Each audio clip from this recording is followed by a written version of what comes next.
Welcome to SeizeYourBusiness.com, the podcast and video blog for business owners. My name is Kevin O'Flaherty from O'Flaherty Law. Today I'm joined as always by my co-host Jim Waszak from Zeal Financial. Hello. Our video is being shot by Tom Weiler from Weiler Studio, so thanks for that, Tom. And we're joined today by George Pierce from Impact Investigations, and our topic is going to be how to go off on your own. George is a private detective, and he had a long apprenticeship, and 20 years ago or so, he started his own business, and we want to talk about some of the challenges and solutions that were associated with that. So thanks for joining us, George. Welcome, Thank you George. for having me. But we got to ask you first. Everybody who's private investigator, they got these images of car chases and pretty girls and shooting at people across town. What's the reality of it? What kinds of things that happens in the sort of real life of non-Hollywood? Well, the reality of the private detective business is I do a lot of report writing. Okay. I do. Sounds sexy. Yes. Yeah. I do carry a gun for a living and vest on times when I go to some dangerous areas. Are you packing heat right now? No, I didn't bring a gun today. Okay. But I will say that a lot of people, their first reaction is, do you follow somebody's husband or wife? And that's probably maybe 5% of my business. The rest of it is a lot of process serving for law firms like yours. I do some financial fraud work, which is involving theft and things like that. So it's a very interesting business because every day it's something new, but then again you have the tedious part of the paperwork, and it's not very sexy to be doing a surveillance for 12 hours in a car. It has all kinds of implications and problems with that. But it is something that I do, and it's a 24/7 job. So if you think that it's, you're just going to go out and catch the bad guy in an hour like on TV, some of my cases could go on for years, quite frankly. Sure. And so, George, you've got a marketing degree too, you said, Yes. right? That must have helped you when you were setting up your business. It did. I went to Arizona State University, and I graduated with a BS in marketing. And when I got out of school, I realized that the one thing that school taught me was how to obtain more knowledge. And that set me up, quite frankly, so no matter whatever business I did go into, I was able to set it up and do what you need to do in a business. You have to have an accounting background, you have to have a marketing background, a sales background. So there's quite a few things that are involved with setting up any business, and the detective business is not much different. Something that you said that's really important, I think, is the ability to learn how to learn is one of the most important skills that a business owner can have. I in my business, I've learned how to build a bar. I've learned how to build websites, mix down podcasts and audio, and that's stuff that I never learned formally, but you just have the tools, and then you feel like you can conquer whatever new challenge comes in front of you. Sure. I can relate to that because one of the things I did was got married. And I'm learning every day about how stupid I am and all the things I can't do. So, we're always learning. Exactly. But go ahead, Tom. Yeah, every day is a learning experience for me. New cases, and a lot of people, they go, well, can you do this? Can you do that? And my business a lot of it is based on my network. I have networks. I tell people I know all the people with the initials after their names: FBI, CIA, DEA, Secret Service. I interface with a lot of these people in state and local police as well. But it's kind of like I know people that have expertise in areas that I don't. And that's how I function in my business. If somebody says to me, George, we're looking for somebody, we're missing a lot of money in our company, and we want to know, can you help us find out where it went? Well, in that situation, I have a friend of mine. He's an ex-FBI agent. He's a CPA and a JD. Okay. And he has a forensic accounting background with the top accounting firms in the country.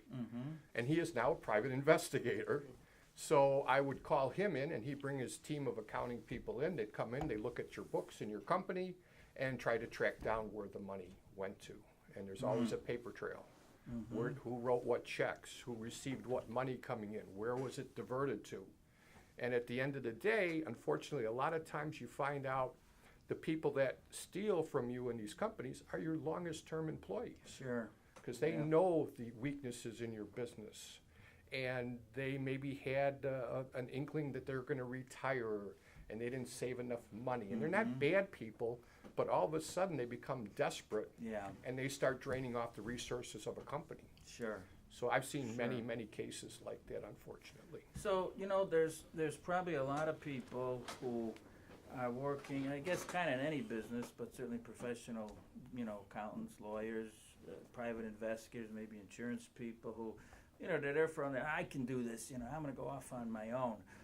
What are the naive things that they shouldn't be thinking, and what should they actually do if they want to try it?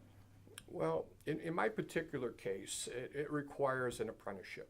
The state licensing law for the state of Illinois requires that you have a minimum of 1 year or up to 5 years as an apprentice, depending on your educational background. I have a degree in marketing, which allows me a 1-year apprenticeship. Or you could have a degree in criminal justice. Those are the 2 degrees that they accept for the licensing requirement. Okay.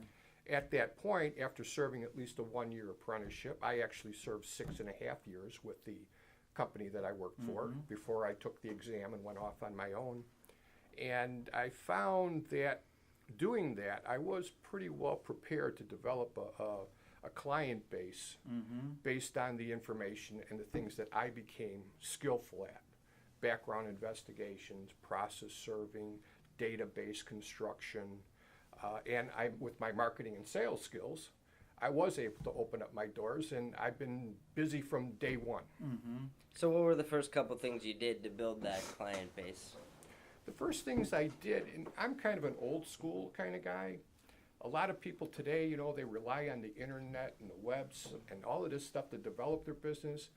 I was trained to go out and visit people, knocking on doors. And I found that opened up more, and it surprised a lot of people. Oh, do you have an appointment? No, but I would like to see your HR director. I do background investigations. And the HR guy would come out and go, yeah, I got a few minutes. And we'd sit down and I'd discuss my presentation and take maybe 15 minutes of the man's time or woman's time. And they would go, okay, well, what's your fax number? Because then it was still fax machines that you were using. Right. Now everything is scan and email. But at that time, I developed probably at the beginning about a dozen corporations, medium-sized companies is what I targeted, because the real big guys, they have real big guys servicing them. So I felt if I went after the middle-sized company, and they had basically 100 to 250 employees, that I would do their background checks. And that involved a criminal check, employment, Social Security, education, whatever. It was kind of like a shopping list, and the more they wanted, the higher the cost for the background. So today, I mean, the backgrounds are available. You could find out if somebody's wanted by Interpol. That could be part of it. Are they on the terrorist watch list? Are they, do they have issues with their personal life?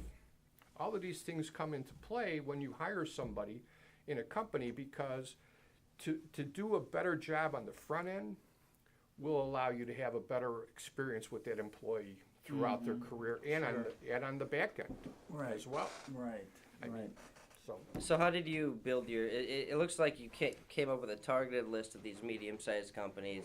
How did you go about building that list to start attacking with door knocks? Well, there's a lot of different sources for that information. I mean, it's hard for me to remember now the exact list, but there was an industrial list, because I wanted manufacturing companies as well. And they had people on the shop floor. And in my job previously, there was a lot of undercover investigations that I used to work. And we would hire a factory worker. They would go into the company. They would get paid by the company to do the job. And they were required to file a daily report, which usually went either to the president of the company or the vice president of human resources. So nobody knew who this person was coming in. So that is my first taste with a lot of the companies that I was dealing with. And I did sell some undercover operations, and they were pretty interesting. But the basically was the person coming in the door, background investigation, drug screen, and then they filled out the application, and then they interviewed them and they hired them or not. So I was also involved with drug testing company, and I would work with the companies. So I was trying to put together a package of services that a detective could offer. But people, if you need a drug screen, I have a company that you can work with, and you coordinated all of those things. Sure. And then the next thing you know, you're doing 50 to 100 backgrounds for that company. Yeah. The next one, 50 to 100. Next thing you know, you start hiring people, and you're computerizing everything, and you're in business. Did you have any non-compete issues to deal with, or were you able to take some clients with you, or how did that work? I know it was a while ago, but it was a while ago, and there's always issues with that. Non-compete is something that's very difficult for anybody to defend in the real world, because you're right to work. He kept his clients, I developed mine. I was the sales guy that brought in the clients to his company. Okay. So I built his business for 6 years. I asked him for a piece of the business, and he said no. And I said, well, then I got to make the decision to go out on my own and develop my own clients from here on. And that's how I dealt with that. So it sounds like sales and building your client base was the easy part for you. Were there any major challenges that you had to overcome that were kind of unexpected when you started your business, and how did you overcome them? Well, honestly, the hardest part was you could get really overwhelmed when you're starting out as a small businessman. You got to make the decision, is it a good thing for me to start hiring people? You have to go through, now if I hire them, I have to train them. And then I have to constantly have work for them. So that's probably the biggest challenge that I've overcome over the years. And I've had employees, and then now I'm basically a one-man operation with my connections and associates. So that's how I operate. Bring people in on kind of independent contractor basis if you need extra help or something you don't do or whatever. So what caused you to move away from the employee model? Because that's a big decision everybody has to have. There's a lot of people that say, hey, you know what, I'm happy with the business I have. I'm not going to try to grow too much more and just do really well at servicing the business I have, or I want to go out and just network all day and have my employees service the work. What made you decide not to get away from having employees? Well, the old adage, it's always hard to find somebody that works as hard as you do. And the people that do, they want to be in their own business. So on that level, it was always difficult for me. I would find people. And right now, I have maybe a handful of associates that are on my level, and they have their own businesses, and we're all friends. We've known each other for a long time. We trust each other, which is very important in my business. And, I can now even take a vacation and have somebody cover my my work for a couple of weeks if I need to, because I trust them. I'd like to touch on something that you mentioned, because I've seen this mistake made a lot, but you mentioned something like if you want to find people who can develop the business, but if they can do that, they're probably doing it on their own. And I think that's very true, and I see a lot of entrepreneurial type companies say, well, we want to hire salespeople, but it's commission only. Right. And I think the person who is comfortable and who's going to be successful on commission only is probably doing something on his or her own already. Yes.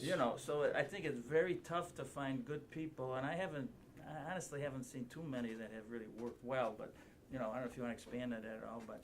Well, I agree with what you're saying, and it's a difficult part, and I've always had, my eyes set on, trying to, what am I going to do when I don't want to do this anymore? Okay, what do you do then?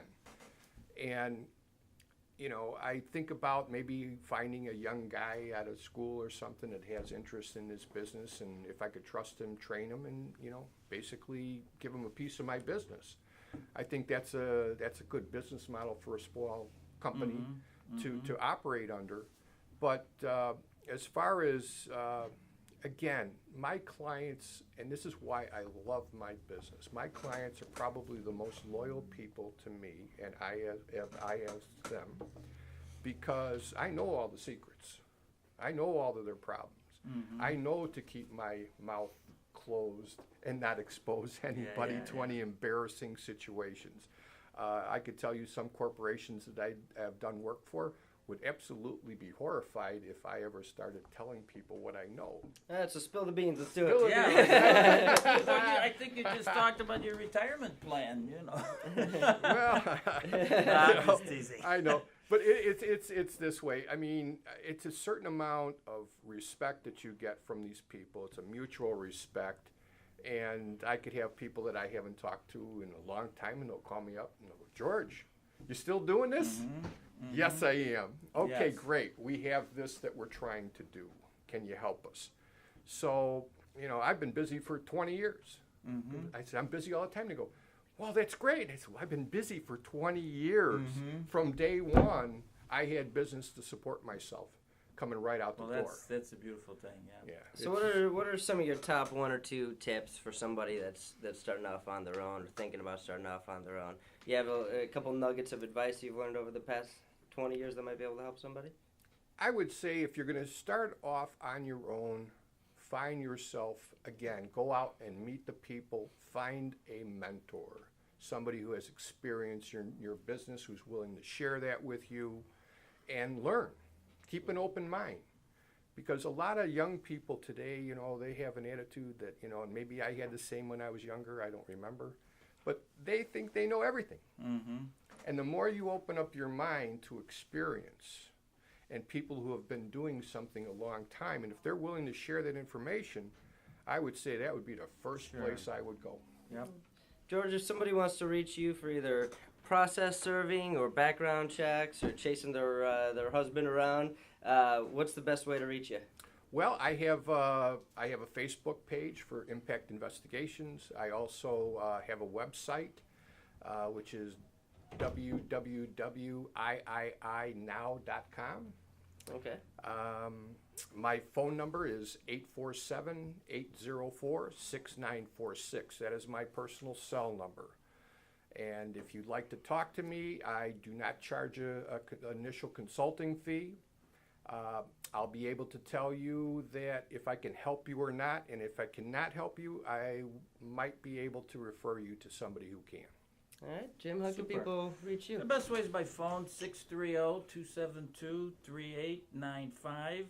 And we offer products that help people with the financial aspects of fighting cancer.